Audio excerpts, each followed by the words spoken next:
Hey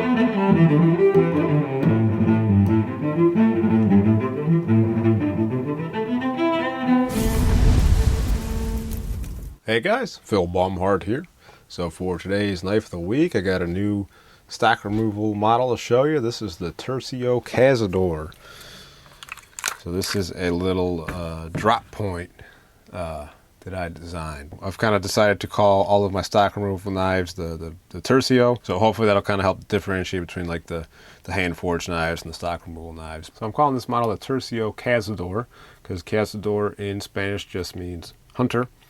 And one thing I neglected to mention during the Tercio buoy video is the word tercio is Spanish for third, but the got the name because during the 1600s, Spain was kind of the dominant world military power, and their infantry regiments were called tercios, and that was basically a pike formation with harquebusiers, and they kind of dominated the battlefield. But since the word also means third, I kind of think of the knife as a tertiary tool to your rifle and handgun, you know. It's got a 4.5 inch long blade, 4.5 inch long handle, 9 inches overall. The weight of the walnut Cazador is going to be 7.2 ounces with the sheath, 10.4. And then with the micarta, a little bit heavier. It's going to be 8.5 ounces for the knife by itself. Knife and the sheath are 12.2.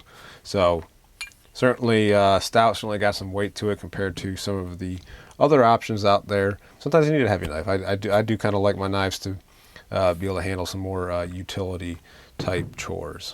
But I wanted to make a purpose-built hunting knife, something based just on my experience deer hunting and field dressing game, what I would want out of a knife. So right now I got them coming with the same Scout carry type sheath.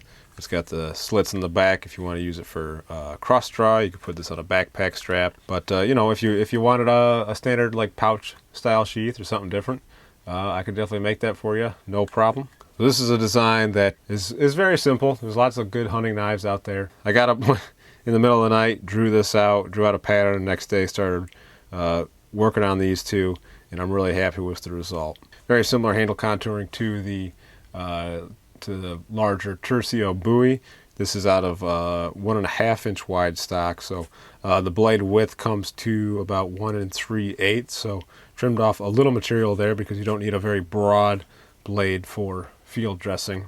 But I did give it a nice kind of roach belly, big sweep to the blade, and a nice downward sweep, overall sweep to the spine. So what that means is that when you're, at least for me, the technique I like to do for splitting open the skin to get to the chest cavity and pull out, you know, the guts and the heart and all that is I'll hold it in this grip like this.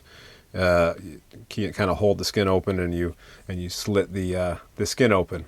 So with the blade wanting to kick up like this, if you imagine this is the skin you're trying to split, you can split that skin without catching any of the guts or anything like that. So to me, this is kind of an important design element, but don't have as severe curves on like the butt and all that for these different grips. In a grip like this, fits in the hand. You know, if you wanted to lay a finger along the spine, this little curve in the back of the palm swell, just at least for my hand, fits in the wrist real well, so you have support there, so you can still make a strong cut. This sort of deep ricasso here helps keep your fingers from going up on the blade. That's very important. And of course, it's comfortable in a saber grip or a hammer grip. So you could use this as an overall camp knife, utility knife. You know, it's still a fixed blade, 3/16 inch thick, so very stout and sturdy. So if you do end up doing like bushcraft or something, it'll certainly hold up to that. Did more of a full flat grind on this, took it to a 220 grit, so it's got a little bit smoother blade finish than the Tercio buoy. But they're still coming in at a really good price point, under $250 at least right now. I did the vine file work on the spine. I kind of elongated it, so that way for this sort of grip, you have a little bit of jimping all the way up to there, you know, depending on how you want to cut. So with the the 1/8 handle pins along the edges. It definitely has a 1800s sort of mountain man feel. This one's got a walnut handle. This one is the black canvas micarta. Stained this with Danish oil, so it's got a real deep finish. But because of the, you know, how thick the tang area is, these are actually handle heavy. So you see if I try to balance it there, handle drop. So the balance point, let's see if I can find, yeah, balance point's right about there. So what I like about that for a hunting knife is that the knife wants to stay in your hand, and you get a little bit more point dexterity. But you know, you can see I can open my hand up and the knife stays put. It doesn't want to fall out. So something blade heavy would want to do that, which on a fighting knife I like, but for a hunting knife like this, I think that really works out well. So walnut one is actually already sold. I'll be making more of these though. This particular knife is headed out to Japan, which I think is kind of cool. But if you want this black canvas micarta one, this one is currently available, I believe. So link will be in the description of the video.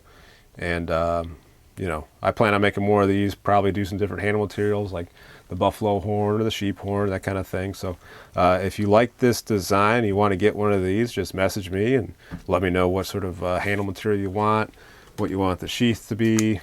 The black micarta one I did a black sheath for with the tooling, and then for the walnut did the brown sheath. Also been experimenting with different blade shapes. Like this is a Tonto model that I did for a friend of mine. So as a little bit more of a self-defense knife, it's got a real deep curve to the palm swell here. Really help lock it in your hand if you have to use it for defensive use. But this is another example of the black canvas micarta. So if there's a particular blade style that you like, I can do that with a variation of this handle fairly simply. You know, if you don't want a scout carry type sheath, you know, I can do I can do a lot of the different options that I've offered on my other knives. So yeah, but that's all I got for you guys today. As always, appreciate you watching. Thank you so much for the support, and until next time, be more Viking.